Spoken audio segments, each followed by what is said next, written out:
First, tell yourself the truth. Yes, see it as it is, not worse than it is. Tell yourself the truth and deal with it. But the way to deal with it is say, what am I going to go for? There's got to be a compelling future. I've got to come up with a vision for my life or a vision for my relationship. I've had terrible relationships, nothing's worked. Tell yourself the truth. I've made poor choices, or I told myself stories and gave myself excuses, or I've not had the courage, whatever it is. Get to the truth and then get yourself a vision for what you do want. Because you have to have something you're going to move towards. Does that make sense? Without a vision, people perish. It says in a very good book called The Good Book. And I know there are many good books, but that's a good one to take a look at. We need something to go for. We can deal with any problem today as long as there's something that we can look for in the future that we can strive for. It'll give us the emotional and psychological fuel, the juice, to keep moving forward. So you got to come up with a vision, and a way to do that, we'll call that step 4. Get a role model. You might get the vision from a role model, you might get the vision just from coming up with a new idea. But in order to figure out how to go from where you are to where you want to be, to close the gap from where you are to where you want to be, it's best to learn by other people's experience whenever you can.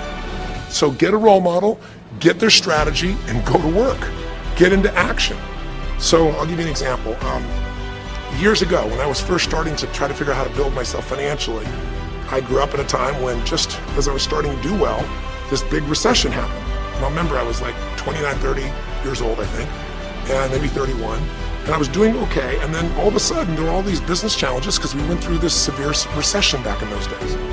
And I remember at the time everybody was downsizing and freaking out, and I thought, you know what? I don't want to just settle for this. I want to find a way to do well. Who's done well in really tough times? And so I started doing my homework. And in those days, you know, you didn't go out and use the internet the way you do today. You couldn't access all that information. We actually went to libraries and did research in traditional ways. I'm ancient enough to remember those days. And I started hearing about this man named Sir John Templeton. Very famous man. He's a man who became a multi-billionaire as an investor. He started with nothing. But what was interesting is when I started to find out about his story, because here's a guy that when he's a young man, he's called Sir John Templeton now. He was actually an American originally. And he wasn't Sir. He came from a very poor family.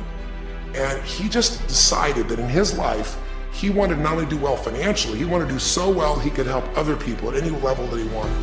And today, by the way, he's passed, but before he did, he created the Templeton Fund, and he also created a fund that now delivers money, gives money each year, the Templeton Prize, to people that do good spiritual works, and it's larger than the Nobel Prize, and it continues to go on. The guy started with nothing, and here's how he did it. Listen to me now. The reason I look for him as a role model is because he made all his money in the worst of times.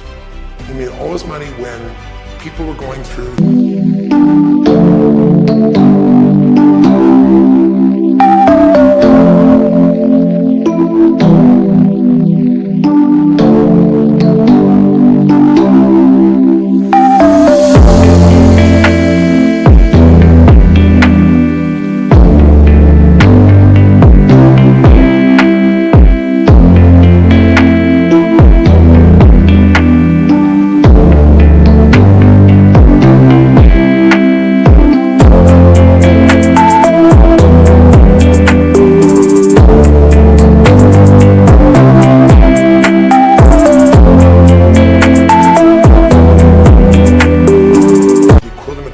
recession or depression possible.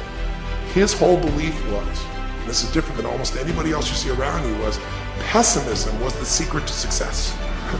That what he wanted to do was make money when people are most pessimistic. Because when people are optimistic, they want you to pay for their house a huge sum of money.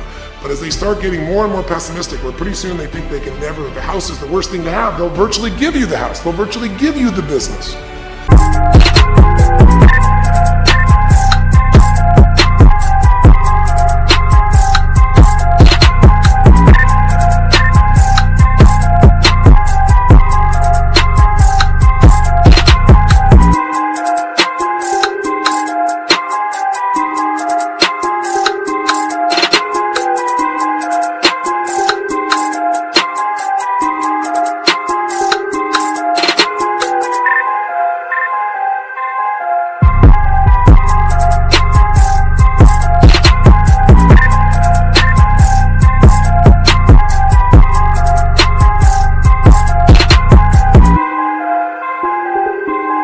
And so he made all his money starting in World War II. When the war broke out, when Hitler invaded over in Europe, he took all the money he had and borrowed a total money of $10,000, a total amount. He bought with $10,000 every stock on the New York Stock Exchange that was $1 or less that he thought might be useful, including some companies that looked like they're going to be bankrupt. But he did it when people were the most pessimistic.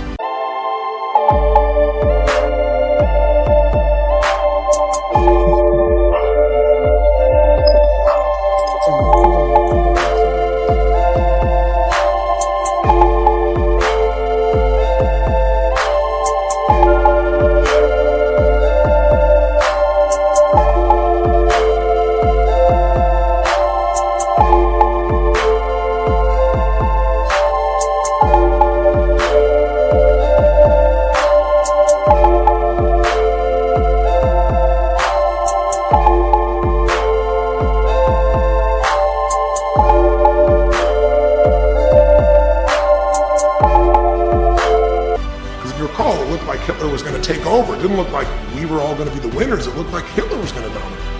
And when people were that scared, they would give up anything they had just to get a little bit back. And so he bought all the stock that eventually made him a multi-billionaire. He became a billionaire because after things changed, after the war, just 5 years later, and the economy started to surge, everything changed for him. Where do you think he invested next after World War II? Where was